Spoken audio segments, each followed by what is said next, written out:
Hello, my friends, and welcome to the channel. I am Nicole, and I live in India, and today I'm with my very good and sometimes only friend, Laurence. Hello. She is here today to help me give a reaction to Dr. Jaishankar pushing back on the Western media during an Austrian interview. Now, you don't hear a lot about Austria in the news here. No. So this could be interesting. We haven't seen it yet. We don't know what he's pushing back on. Let's go ahead and take a look. If you haven't already, please give me your like, please give me your subscribe, and let's go.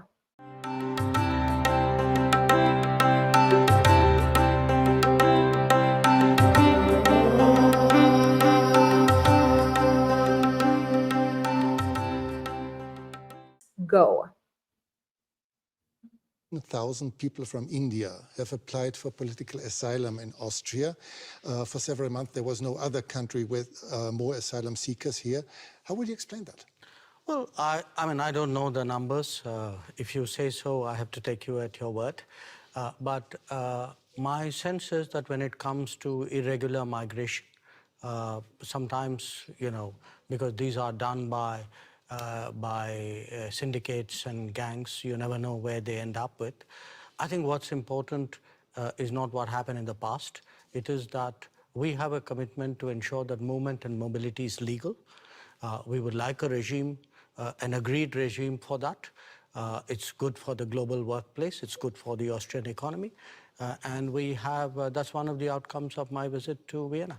Another outcome is that you have assured Austria's foreign minister that India will take back all of the citizens who will not get asylum in Austria, which will probably be almost 100%. How fast will this happen?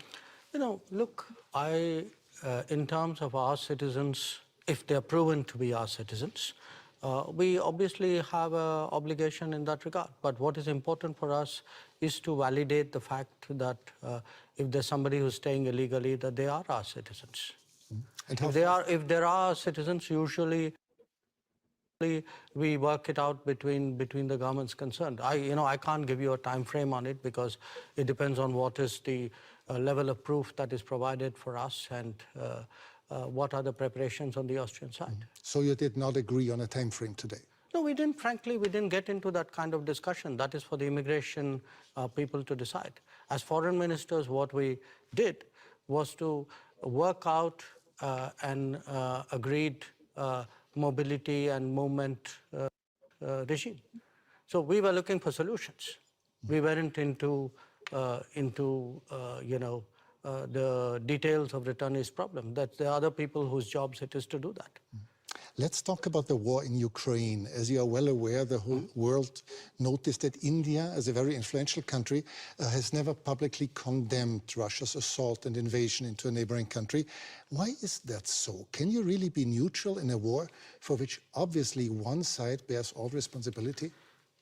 Well, look, I think in international relations, you have sometimes very complicated situations.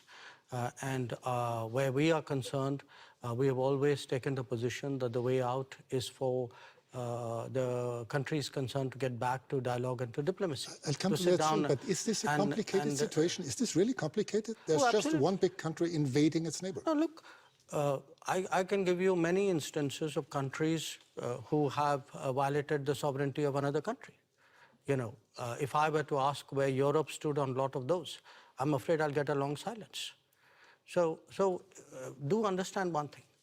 At the end of the day, we make judgments in foreign policy based on what we think are our long-term interests and what is good for the world.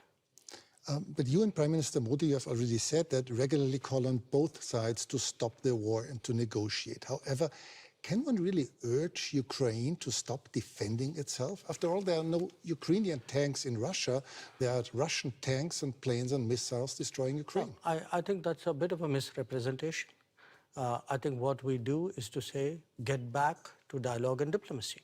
There was dialogue and diplomacy in the early days of the conflict. So it's not that it didn't happen. So it's not for us to put conditions and to say this country is equal to that country. That's your judgment. But shouldn't you urge Russia to stop the war? I think we have been very clear that this conflict is not in anybody's interest, including theirs. but you wouldn't say it more explicitly. I'm a diplomat. It is my job to conduct foreign policy which serves my national interests and which serves what I believe is a long-term pathway towards peace and dialogue. Let's talk about India's interests. India does not take part in Western sanctions against Russia, but has increased its imports from Russia 5 times since the war began. By this, are you not helping Moscow? Are you not financing Russia's war? You know, Europe imported in the same period 6 times the energy which India did.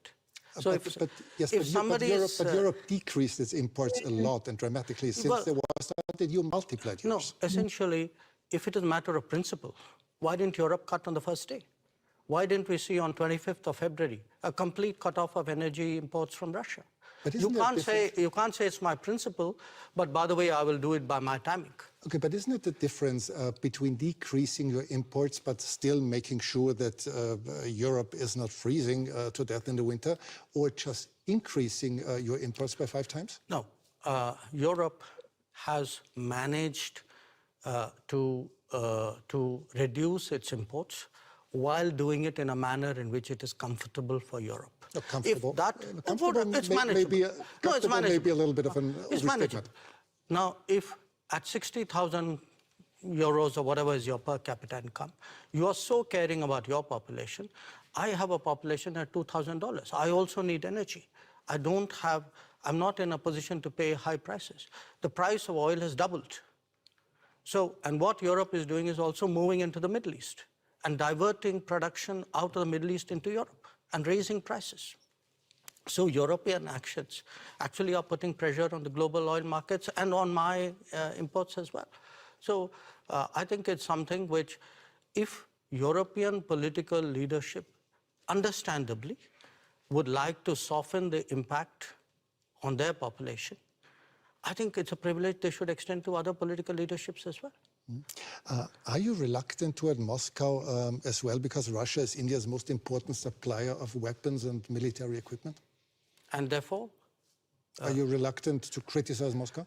No, I think, look, we have a relationship with Moscow. We've had a long-term relationship with Moscow. I think it's important to look at that history of the relationship. It was a relationship built in a period when Western democracies used to arm a military dictatorship called Pakistan and deny India defensive weapons.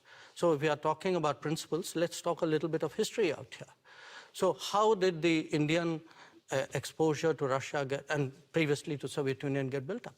Because the Western democracies, for whatever reason, decided that their natural partner in our part of the world was a military dictatorship. Would you consider India an ally of Russia? No, I think India doesn't. We are an independent country. We do not define ourselves or perceive ourselves in alliance terms. That's very much a Western terminology. It's not a term that we use. Before you said you're a diplomat, but several weeks ago you called Pakistan, your neighbor, the epicenter of terrorism. Well, I did it again today without using the word Pakistan. Yes, and this doesn't sound very diplomatic, does it? No, because you are a diplomat doesn't mean you're untruthful. I could use much harsher words than epicenter. So believe me, considering what has been happening to us, I think epicenter is a very diplomatic word, because this is a country which has attacked the Parliament of India some years ago, which attacked the city of Mumbai, which went after hotels and foreign tourists, which every day sends terrorists across the border. But of course not as a country. Well, if you control your sovereign space, which I believe they do, if the terrorist camps operate in broad daylight in cities with recruitment and financing, can you really tell me that the Pakistani state doesn't know what's going on?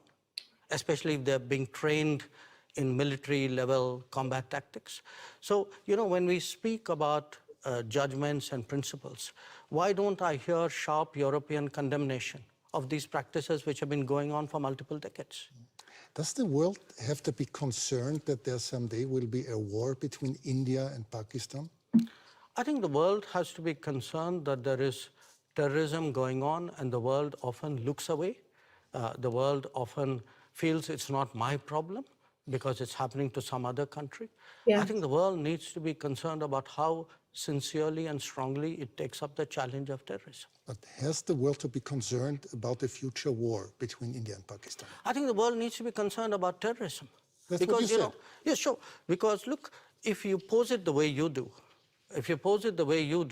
that's like giving a free pass to terrorism, saying, let's worry about the next consequence of it.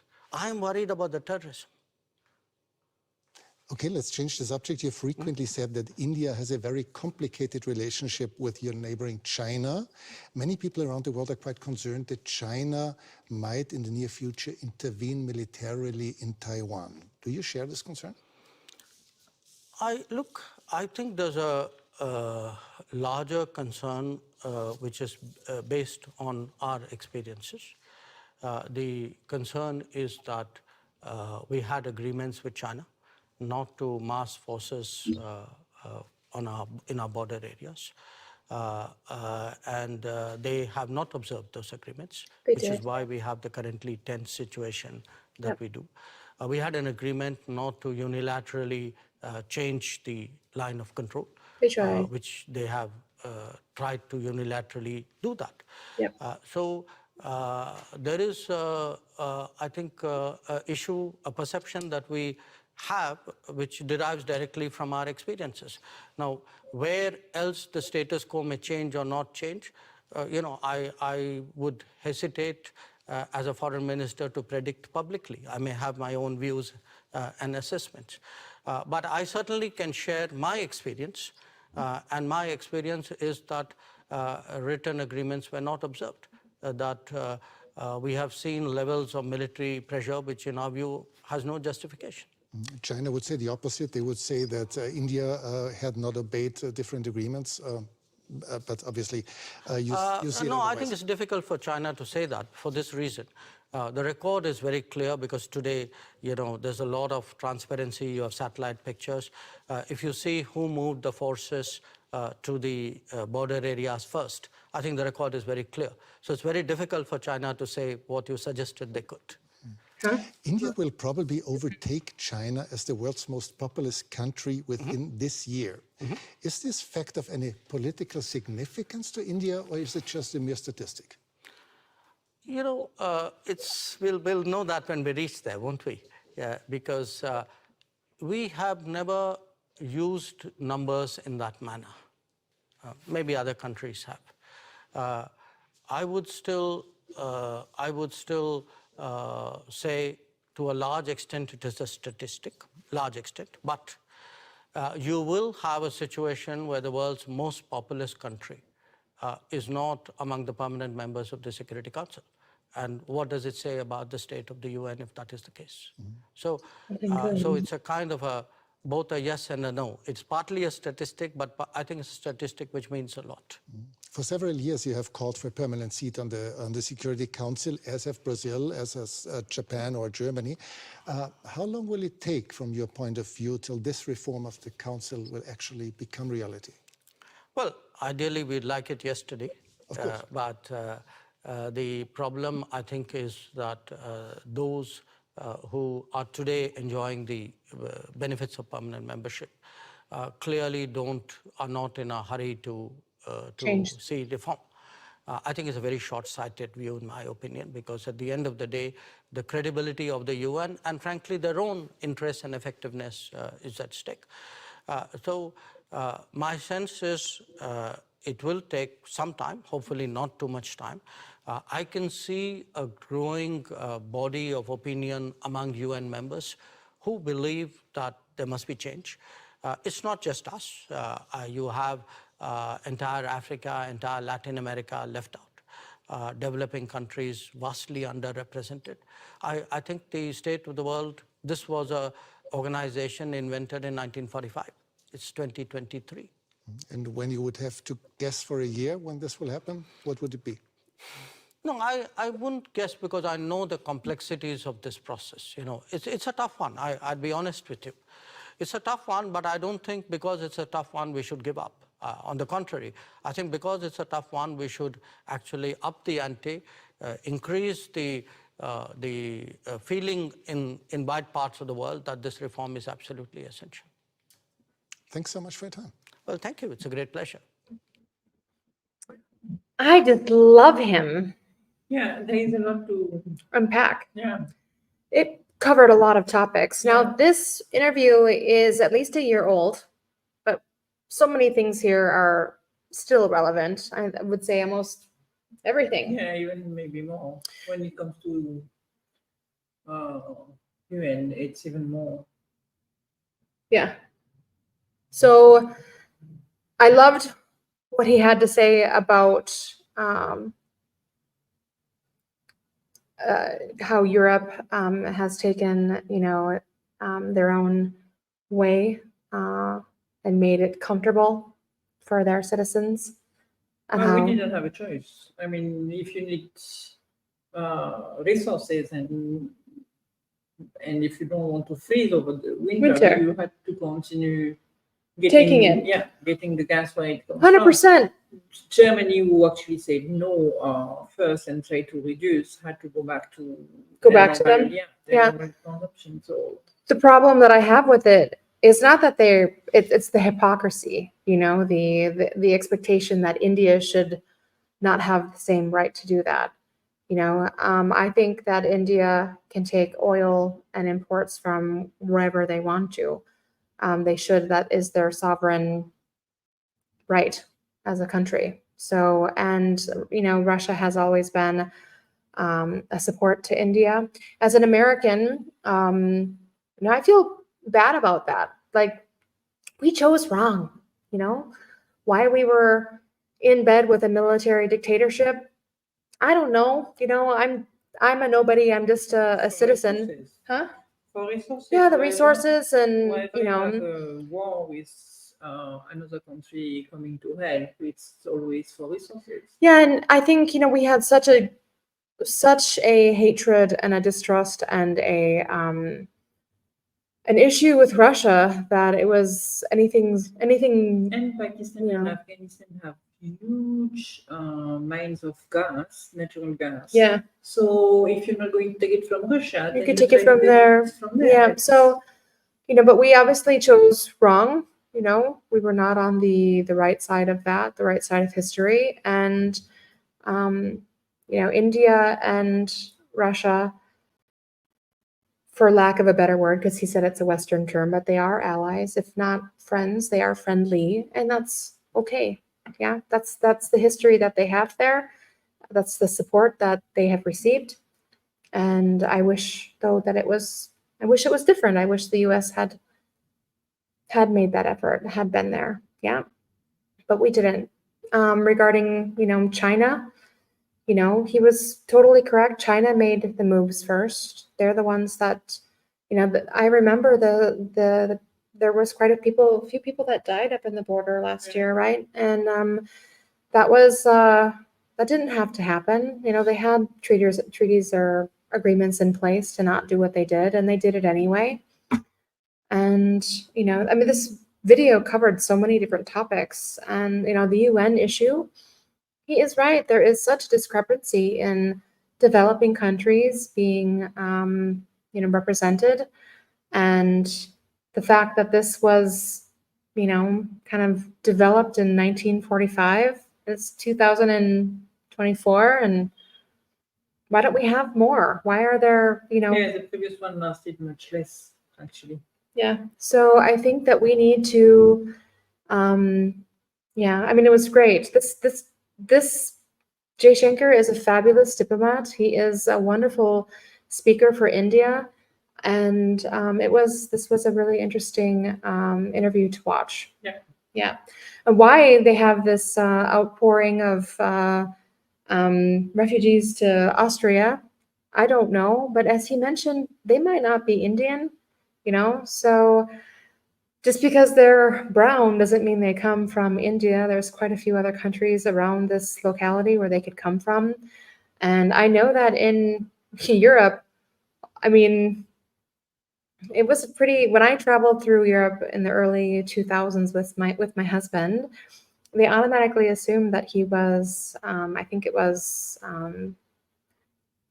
what was it? Not Bangladeshi. So Yeah, it depends where your wave of Immigration comes is from. coming If you come from. to France and you're Indian, people are going to first think that you are Sri Lankan. Sri Lankan. Mhm. Because or if you're Indian, it's from Pondicherry, because Ah. that's Sri Lankan and people from Pondicherry, which we Had come. have the most. If you are in Germany on that side, it's more of Bangladeshi. Bangladeshi. And, you know, there's this idea, I think, that just, you know, being brown, they're all, you know, and it's, you know, in the US, they do the same thing with, It will South same thing here Americans. if I don't open my mouth, if you ask me if I'm American. Yeah. Because I mean, if you're that's foreign, yeah. you know, it's easy to lump people in a basket depending on skin color and everything. It's not, you're right. It's not that it doesn't happen here. So, but yeah, it's pretty much human nature. But no, it would be interesting to find out a year later if those people were actually, in fact, Indian, or if they were just assumed to be Indian, or if there was some sort of something else going on. He mentioned mafia, and he mentioned, you know, other things in play, which is interesting because I hadn't thought about that. But that could be very well what it is, you know, when you're trafficking people, you know, and, you know, you're forcing them to do something or go somewhere. There was something like that last travel plane, which Oh, yes, the yeah. landed in France and they were Yeah. all being trafficked. Yeah, Yeah, not Okay. all, but many. a lot of them. Yeah. All right, interesting. So this was a great interview to watch. Very interesting, very thought-provoking. Really enjoyed it. This guy's great. I love that he represents India in such a great way. Really fabulous. If you would like to see us react to something, please put it in the comments. I'd love to hear from you. As always, we love you and bye-bye. Bye.